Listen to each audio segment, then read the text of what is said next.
Hello, good evening. Today, the concept of analysis that I am focusing on is popular culture as a current site of rhetorical theory and criticism.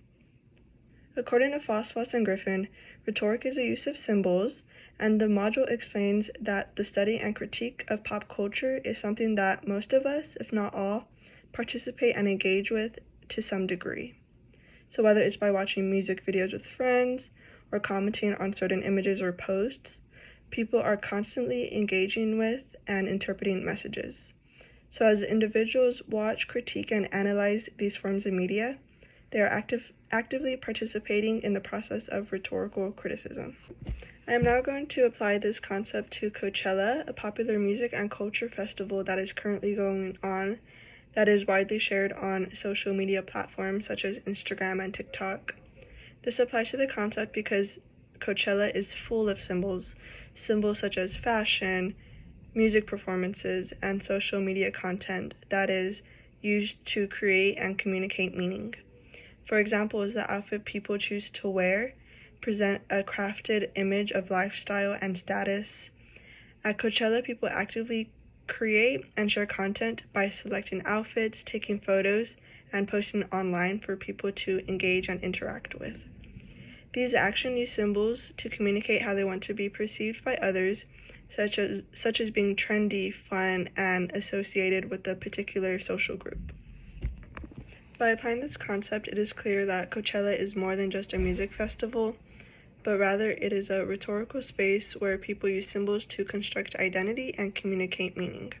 These symbolic actions are intentional and reflect broader cultural values and expectations.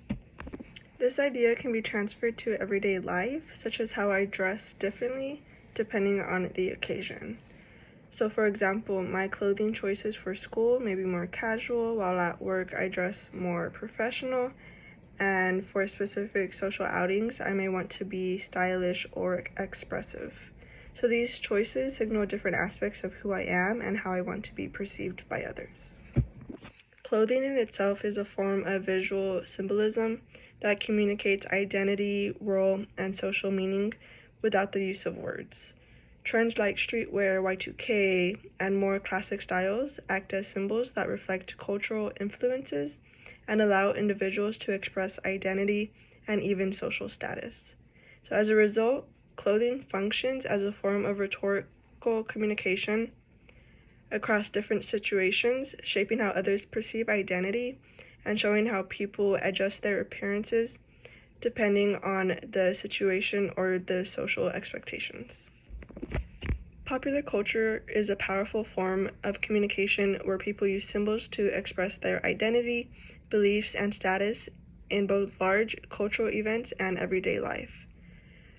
Both of these shape how individuals use symbols to construct identity and communicate meaning in society.